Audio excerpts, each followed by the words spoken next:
வணக்கம். இன்னைக்கு மார்ச் 6 வெள்ளிக்கிழமை. இந்தியன் மார்க்கெட்டோட இன்னைய நிலவரம் எப்படி இருக்க போகுது? வாங்க ஒரு குவிக் பிரீஃப் பாத்திரலாம். ஒவ்வொரு ட்ரேடிங் டே ஸ்டார்ட் ஆகும்போதும் நம்ம எல்லாருக்கும் வர முதல் கேள்வி இதுதான். இன்னைக்கு மார்க்கெட் ரெட்ல ஆரம்பிக்குமா இல்ல கிரீன்லயா? சோ இதுக்கு ஸ்ட்ரெயிட்டான பதில் என்னன்னா, இன்னைக்கு மார்க்கெட் கொஞ்சம் வீக்கா தான் ஸ்டார்ட் ஆகும்னு எதிர்பார்க்கறோம்.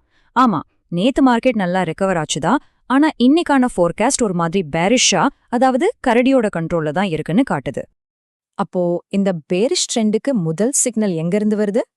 நம்ம மார்க்கெட் ஓபன் ஆகிறதுக்கு முன்னாடியே ட்ரேட் ஆகுற நிஃப்டி கிட்ட இருந்து தான் அந்த முதல் க்ளூ வருது. இங்க பாருங்களேன், நேத்து நம்ம நிஃப்டி 50 க்ளோஸ் ஆனது 24,765ல. ஆனா இப்ப கிஃப்ட் நிஃப்டி ட்ரேட் ஆயிட்டு இருக்கிறது எங்க 24,500 ரேஞ்சில தான். இந்த கேப், அதாவது இந்த வித்தியாசம் தான் இன்னைக்கு நம்ம மார்க்கெட் ஒரு கேப் டவுன் ஓப்பனிங், அதாவது ஒரு சரிவோட ஆரம்பிக்குங்கிறதுக்கான ஒரு தெளிவான அறிகுறி. அப்போ இந்த பாதிப்பு எந்த அளவுக்கு இருக்கும்? நிஃப்டி 50 ஓப்பனிங்லயே கிட்டத்தட்ட 150லிருந்து 240 பாயிண்ட்ஸ் வரைக்கும் கீழே போக சான்ஸ் இருக்கு. இத ட்ரேடர்ஸ் கண்டிப்பா நோட் பண்ண வேண்டிய ஒரு முக்கியமான சரிவு. இந்த பிரஷருக்கு உண்மையான காரணம் என்ன? சந்தையில புல்ஸ், அதாவது காளைகளோட ஓட்டத்துக்கு தடையா இருக்கிற 3 முக்கியமான விஷயங்களை இப்ப பார்க்கலாம். ஏன் இன்னைக்கு மார்க்கெட் இவ்ளோ அழுத்தத்துல இருக்கு? இதோ அந்த 3 காரணங்கள். 1, நெகட்டிவான குளோபல் சிக்னல்ஸ். 2வது, ஃபாரின் இன்ஸ்டிடியூஷனல் இன்வெஸ்டர்ஸ் தொடர்ந்து வித்துட்டே இருக்கிறது. 3வது, ஜியோபொலிட்டிக்கல் டென்ஷன்ஸ் காரணமா எல்லாரும் கொஞ்சம் ஜாக்கிரதையா இருக்கிறது.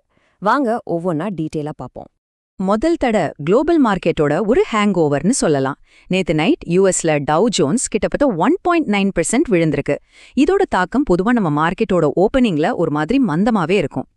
2வது தடை எஃப்ஐஐயோட தொடர் விற்பனை. நேத்து ஒரே நாள்ல மட்டும் அவங்க 8,752 கோடி ரூபாய்க்கு நெட் செல்லிங் பண்ணிருக்காங்க.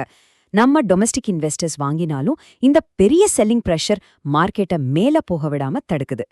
கடைசி தடை வெயிட் அண்ட் வாட்ச் மோடு. நேத்து சில நல்ல நியூஸ் வந்தாலும் இன்னைக்கு வெள்ளிக்கிழமை, சோ வீக்கெண்ட்ல ஏதாவது திடீர்னு நியூஸ் வந்தா மாட்டிக்க கூடாதுன்னு இன்வெஸ்டர்ஸ் ரொம்ப எச்சரிக்கையா இருக்காங்க. சரி, காரணமெல்லாம் ஓகே. இப்ப விஷயத்துக்கு வருவோம். இன்னைக்கு ட்ரேடிங்ல நீங்க கவனிக்க வேண்டிய முக்கியமான டெக்னிக்கல் லெவல்ஸ் என்னென்ன?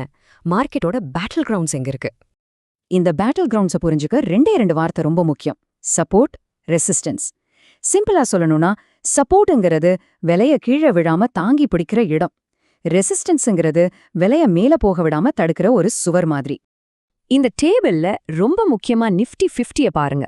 மார்க்கெட் கீழே போச்சுன்னா 24,450 ஒரு நல்ல சப்போர்ட்டா இருக்கும். ஒருவேளை மேல வர ட்ரை பண்ணுச்சுன்னா 24,850 ஒரு பெரிய தடையா நிக்கும். இதனால இன்னைக்கு பெரும்பாலும் செல் ஆன் ரைஸ், அதாவது விலை ஏறும்போதெல்லாம் விக்கிற ஸ்ட்ராட்டஜி தான் ஒர்க் அவுட் ஆகலாம். பேங்க் நிஃப்டி, சென்செக்ஸ் இதுலயும் கிட்டத்தட்ட இதே நிலைமை தான். சரி, இப்ப நம்ம அனாலிசிஸோட கடைசி பார்ட்டுக்கு வந்தாச்சு. இன்னைக்கு மார்க்கெட் சிச்சுவேஷனை வச்சு எந்த செக்டார்ஸ் மேல நம்ம கவனம் இருக்கலாம்? உங்களுக்கான செக்டார் ஸ்ட்ராட்டஜிக் கைட் இதோ பாருங்க. ஐடி ஸ்டாக்ஸ் இன்னிக்கும் கொஞ்சம் வாலடைலா, அதாவது ஏற்ற இறக்கத்தோட இருக்கலாம். ஆனா மார்க்கெட் சரிஞ்சா ஃபார்மா, எஃப்எம்சிஜி மாதிரி டிஃபென்சிவ் செக்டர்ஸ் ஒரு சேஃப் ஹேவன், அதாவது ஒரு பாதுகாப்பான புகலிடமா மாறலாம். மெட்டல் ஸ்டாக்ஸ் கொஞ்சம் மிக்ஸ்டா பெர்ஃபார்ம் பண்ண வாய்ப்பு இருக்கு. ஒரு ப்ரோ டிப் ஞாபகம் வச்சுக்கோங்க. வெள்ளிக்கிழமையில கடைசி 1 மணி நேரம் ஒரு ரோலர் கோஸ்டர் மாதிரி இருக்கும். வீக்கெண்ட் ரிஸ்க் எடுக்க விரும்பாத நிறைய ட்ரேடர்ஸ் அவங்க பொசிஷன்ஸை க்ளோஸ் பண்ணுவாங்க. அதனால வாலட்டிலிட்டி ரொம்ப அதிகமா இருக்கும். சோ இந்த அனாலிசிஸை முடிக்கும்போது உங்களுக்கான ஒரு கேள்வி: இவ்ளோ தடைகள், இவ்ளோ பிரஷருக்கு நடுவுல இன்னைக்கு மார்க்கெட்ல நீங்க எங்க வாய்ப்புகளை தேட போறீங்க?